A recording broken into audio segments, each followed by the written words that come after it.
홈팀 엘살바도르는 포메이션은 3-4-3이며 바스케스와 테아다가 전방에서의 연계와 침투를 통해 공격 흐름을 유도하고 있다.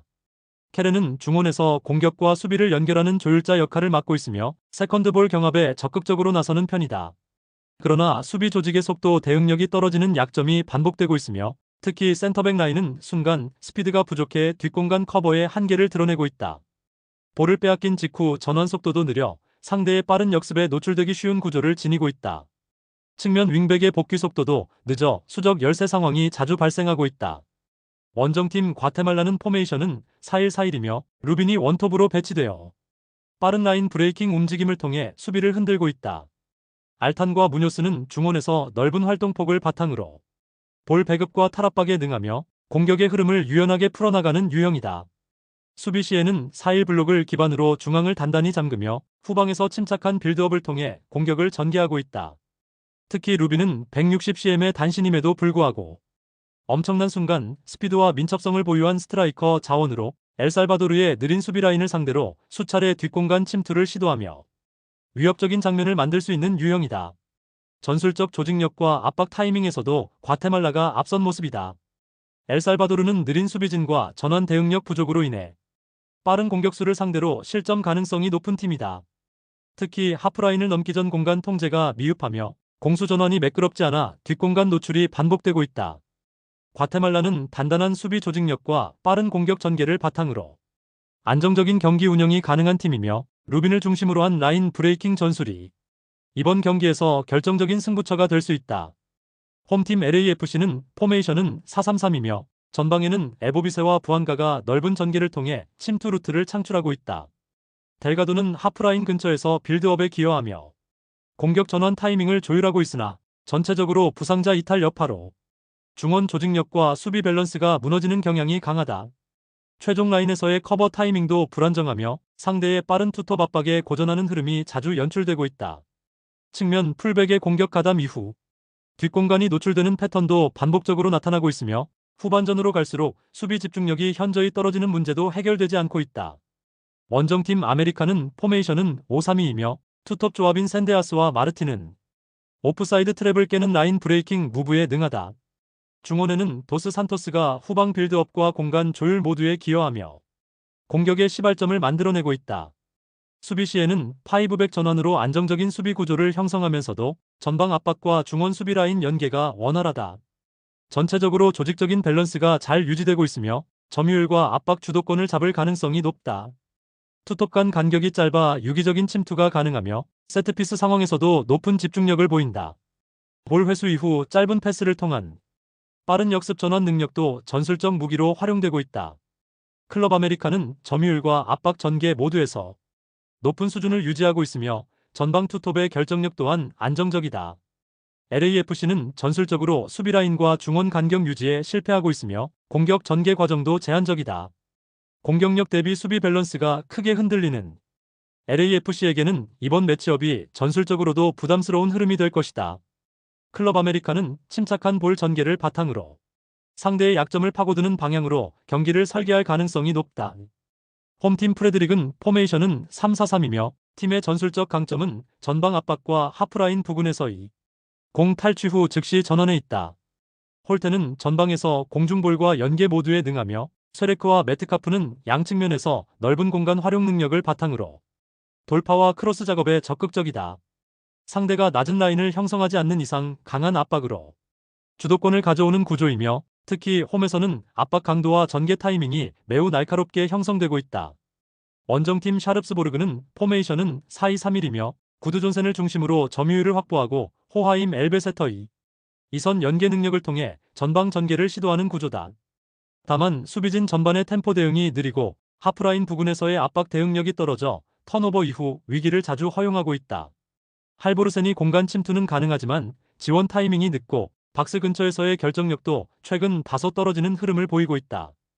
특히 압박을 받는 상황에서 세컨드볼 관리가 불안정하고 중원과 수비 사이 간격이 벌어지며 페널티 박스 앞 공간이 자주 노출되고 있다. 프레드릭 스타드는 템포 조절과 압박 전개가 완성 단계에 도달한 팀으로 홈 경기에서는 공격 성공률도 높게 나타난다. 사릅스보르그는 중원 연결이 단조롭고 압박 회피가 원활하지 않아 턴오버 상황에서 반복적으로 실점 위기를 맞고 있다. 전체 흐름에서 전술 응집력과 경기 장악력 모두 프레드릭 스타드 쪽으로 기울어져 있다. 홈팀 브리네는 포메이션은 4-4-2이며 보야지치와 스트룽크를 활용한 간결한 전방 전개와 측면 크로스 빈도 중심의 공격을 추구하고 있다. 스크리베는 좌측에서 넓게 벌려 전개를 시도하지만 수비 전환 시 커버 범위가 좁고 반응 속도도 떨어지는 편이다. 중원에서 수비 간격 유지가 자주 흔들리며 전개 흐름이 끊기는 장면이 많고 후반으로 갈수록 체력 저하가 눈에 띈다. 하프 스페이스 대응이 느려 공간 침투에 취약하고 박스 앞에서의 세컨드볼 대처 능력도 부족한 구조적 약점을 안고 있다. 원정팀 사네피오르는 포메이션은 4-2-3-1이며 티벨과 파툴리디스를 활용한 측면 템포 전개가 빠르게 전개되며 멜키오르가 중앙에서 탈압박과 연계를 주도한다. 공격 시 좌우 넓은 간격을 활용해 하프 스페이스 침투를 자주 시도하며 전개 템포가 매우 유연하다. 중원 압박 회피와 공격 전환 속도에서 우위를 점하고 있으며 이선 연계와 박스 근처 마무리에서도 높은 완성도를 보인다. 후반에도 라인 간격을 안정적으로 유지하며 체력 분배와 공간 활용이 탁월한 경기 운영을 보여준다. 브리네는 간격 유지와 커버 반응 속도에서 반복적인 불안을 노출하고 있으며 후반으로 갈수록 수비 집중력 저하가 뚜렷하다. 사네피오르는 전개 구조가 정돈돼 있고 침투 타이밍도 안정적으로 맞물리며 박스 근처에서 위협적인 장면을 자주 만들어내고 있다. 종합적으로 볼 때 전체적인 조직 완성도와 경기 운영에서 사네피오르가 확실히 앞선다. 홈팀 로센보르그는 포메이션은 5-3-2이며 강한 수비 라인과 탄탄한 미드필더 구성을 바탕으로 경기의 중심을 쥐는 전술을 구사한다. 세이데는 측면에서 수비 커버와 역습 가담에 능하고 브로울름과 포섬은 중원에서 전개 템포 조율과 볼 배급을 안정적으로 이끌고 있다. 특히 브로울름 포섬 나이판 삼각구도가 유지되는 이번 경기에서는 중원 압박과 연결 플레이에서 강한 전술 완성도를 기대할 수 있다. 원정팀 오슬로는 포메이션은 4-4-2이며 회그와 살트네스를 활용한 측면 전개가 기본 틀이다. 하지만 주전 미드필더 헤스네스가 퇴장 징계로 결장하면서 중원 연결고리가 완전히 끊긴 상태다. 베르그가 탈압박과 템포 조절을 시도하지만 단독 부담이 커지면서 볼 배급의 질이 저하되고 있고 수비 라인과의 간격도 벌어지며 박스 근처 공간 관리가 매끄럽지 않은 흐름을 보이고 있다. 로센보르그는 중원 삼각 구도가 안정적으로 형성되며 템포 조절과 점유율 유지가 강점이다. 반면 오슬로는 핵심 미드필더의 공백으로 인해 전개 흐름이 끊기고 수비 전환 시 간격 유지에도 어려움을 겪고 있다. 전술 밸런스와 조직력에서 로센보르그가 확실한 우위를 점하고 있다. 홈팀 하우게수는 포메이션은 5-4-1이며 수적 우위를 기반으로 수비 안정성을 추구하지만 전체적인 간격 유지와 커버 속도에서 약점을 드러내고 있다. 디아라는 중원에서 수비 커버에 힘쓰고 있지만 뉘아메르와 콜라드센이 위치한 좌우 측면의 전개 속도와 커버 반응이 느린 편이다.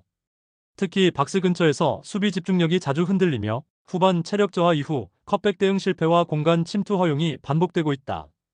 원정팀 보데글림트는 포메이션은 4-4-2이며 살트네스와 회그가 좌우 측면에서 적극적인 오버래핑을 가져가며 하프 스페이스를 공략하는 전개를 선호한다. 베르그는 중원에서 탈압박과 템포 조절을 동시에 수행하며 박스 앞 공간 침투 타이밍을 조율하는 역할을 수행한다. 특히 최근 살트네스의 박스 근처 결정력이 상승하고 있으며 하프 스페이스 침투와 크로스 연계가 매우 날카로운 상태다. 하우게수는 수비 블록을 두텁게 구성하지만 측면 커버 반응과 박스 근처 집중력 저하가 실점 위기로 이어지고 있다. 보데글림트는 하프 스페이스 침투와 오버래핑 빈도가 높고 마무리 전개의 완성도도 뛰어난 흐름을 이어가고 있다. 전개 속도, 위치 선정, 공간 활용에서 보데글림트가 확실히 우세한 경기다. 홈팀 브라는 포메이션은 4-3-3이며 전방 압박과 빠른 측면 침투를 바탕으로 공격 템포를 주도하는 팀이다. 헤게베와 핀네는 모두 스피드와 돌파 능력을 갖춘 공격 자원으로 측면에서 중앙으로 파고드는 움직임이 활발하다. 코른비크는 중원에서 탈압박과 전진 패스를 동시에 수행하며 공간 창출과 전개 연결에 큰 역할을 맡고 있다. 홈에서는 전반 초반부터 강한 압박과 하이라인을 활용한 템포 장악이 잘 작동되며 박스 앞 압도적 점유가 자주 연출된다. 원정팀 크리스티안수는 포메이션은 4-3-3이며 투패 끝치와 호프만을 중심으로 안정적인 점유율 확보를 시도하지만 수비 전원에서 속도 저하가 뚜렷하다. 센터백 조합은 제공권에는 강하지만 발이 느린 편이라 스피드가 빠른 공격수를 상대로 커버 능력의 한계를 보이고 있다. 코를루는 중원에서 왕성한 활동량을 보여주지만 상대 압박을 받는 상황에서 탈압박 능력은 떨어지는 편이다. 특히 페널티박스 주변 수비 간격 유지가 불안정하며 뒷공간 대응 타이밍이 반복적으로 늦어지는 흐름이 자주 포착된다. 불안은 빠른 측면 자원과 유기적인 연계 전개를 통해 박스 근처에서 위협적인 장면을 반복적으로 만들어내고 있다. 크리스티안수는 발이 느린 센터백 라인을 보유하고 있어 순간 돌파와 공간 침투에 지속적으로 흔들리는 모습이 많다. 전체적인 압박 강도, 스피드, 전개 템포에서 불안이 확실히 앞서 있다. 홈팀 몰드는 포메이션은 4-1-4-1이며 전통적으로 점유율을 중심으로 경기를 운영하는 구조지만 최근 파이널 서드 수비 대응에서 불안이 드러나고 있다. 베리샤는 공격 전환 시 결정적인 움직임을 보이지만 아이크램과 브레이비크 중심의 미드필더 라인이 전개 속도에서 압박을 받는 흐름이 자주 나타난다. 특히 하프라인 부근에서 탈압박이 되지 않으면 수비 라인이 낮게 내려앉는 경향이 강하고 그로 인해 박스 근처에서 공간을 허용하는 경우가 많다. 원정팀 바이킹은 포메이션은 4-1-4-1이며 후방에서 벨을 중심으로 한 빌드업 이후 2선 스벤센, 최전방 크리스티안센으로 이어지는 공격 루트가 매우 정교하다. 트리피치는 양측면을 넓게 벌려주며 상대 수비의 간격을 흔들고 있으며 스벤센은 전개 템포 조율과 침투 타이밍 모두에서 우수한 모습을 보여주고 있다. 전체적으로 박스 근처에서 침투 타이밍과 패스 연결이 정리된 전술 구조로 구성되어 있으며 최근 연승 흐름 속에서 해당 패턴이 자주 성공하고 있다.